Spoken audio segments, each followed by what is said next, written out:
如果你有本事，或者你有一種咁嘅對自己嘅期待要求，你就係應該話我要推翻中國共產黨，就唔係要求中國共產黨結束一黨專政，啱唔啱？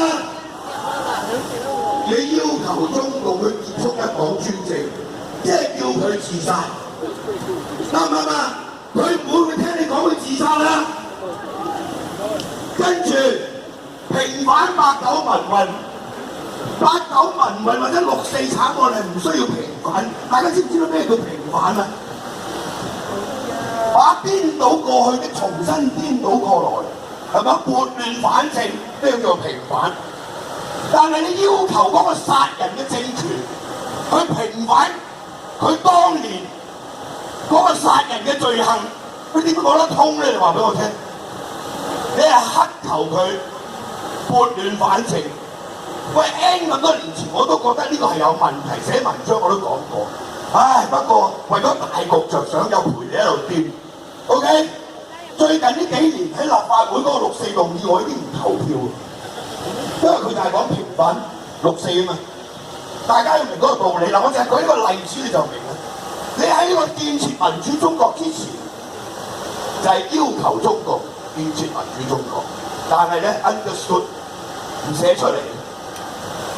結束一黨專政之前，又係有4個字要求中共。平反89民運之前，又係4個字要求中共，啱唔啱？冇屈佢啦，係咪？咁而家啲後生仔就覺得你係與虎謀皮，跟住你拖慢咗我哋香港人嘅民主步伐。我哋呢啲年紀大，89年我教緊書，帶住啲大學生上街，我哋記憶猶新。當年香港有100幾萬人上街，如果唔係司徒華，佢有大中國觀，佢認為中國會有機會變天，佢學住你啲香港人唔好造反。嗰陣時冇咗司徒華呢一班人，冇咗支聯會，89年香港已經獨立啦。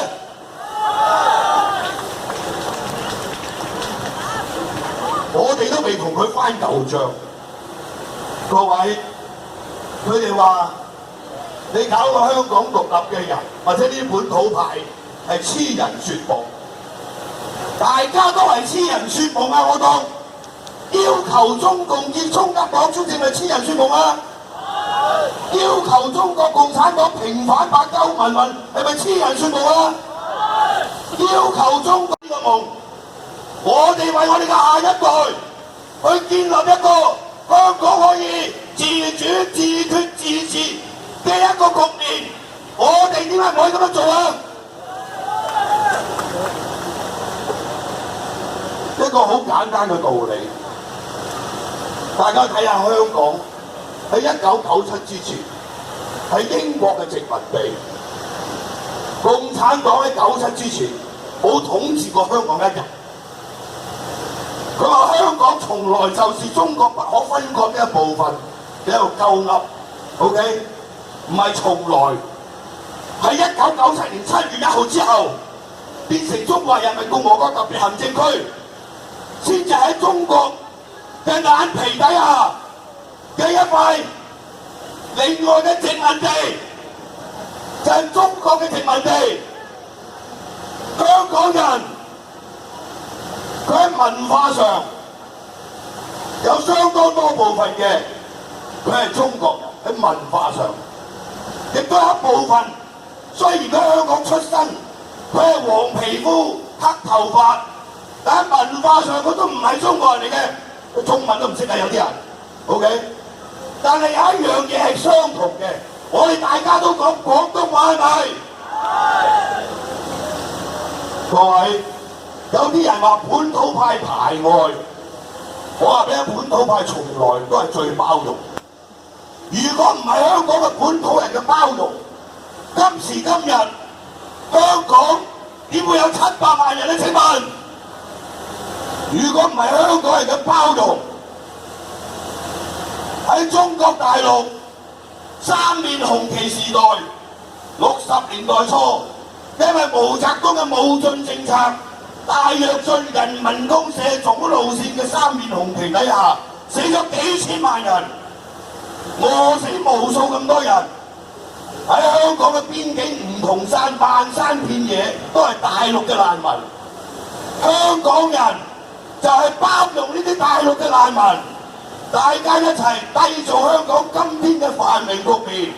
香港人從來都冇排外。乜嘢叫香港人？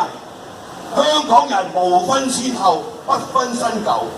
只要你成為香港永久居民，你復興香港原有嘅核心價值，捍衛香港嘅核心價值，為香港嘅權益去奮鬥，呢個就係香港人，啱唔啱？所以冇話香港人排外，民主派係靠支聯會起家嘅，係靠六四89年六四慘案之後嘅91年直選，民主派大勝，香港人將呢張選票俾咗民主派，就因為六四慘案，我哋喺香港物傷其類，見到中國大陸喺89年六四發生一件咁嘅事，中國共產黨竟然可以開動軍隊進入北京城，屠殺手無寸鐵嘅學生同埋中國嘅人民。呢個政權就已經必須要受到唾棄。呢個政權係理應喺歷史上已經應該要消滅嘅，但係中國人鵪鶉，中國人冇呢一種吉事，有咩嘅人民就有咩政府。今天中國共產黨仲可以維持呢個政權，皆因喺1978年改革開放，搞經濟、搞市場經濟，讓有一啲人可以得到溫飽，讓極少數人可以壟斷大多數人嗰個經濟嘅成果。你話今日中國已經係強大啦，你咩咁大咧？請問最近呢個中國外交部長王毅喺加拿大出手，大家睇到佢嘴臉啦。呢一個外交部長俾個外國記者問到你一個咁嘅問題，吉到你嘅痛處又喺度發爛渣爆泄，係咪？你去過中國嗎？你講什麼中國人權啊？你知不知道中國從1窮2白到今天已經是世界上第2大經濟國？我們的人均收入是8000美元，8000美元可能800咩？香港係35000蚊美金嘅人均收入，佢喺加拿大講緊中國係8000蚊美金嘅人均收入嘅時候，加拿大4萬幾蚊，叫人笑鳩你啊！講緊。如果唔係中國共產黨1949年到78年呢30年不斷搞政治運動、搞鬥爭，今天嘅中國早就已經係成為世界經濟大國啦，啱唔啱啊？呢個契弟呢個外交部長佢唔講呢啲喎，我大佬你講係舊陣時最撲街到而家冇咁撲街咁樣，就代表自己有人權。作為中國人，聽到呢個外交部長講，你都覺得汗顏。不過好在我唔話自己係中國人，所以我覺得佢抵得死。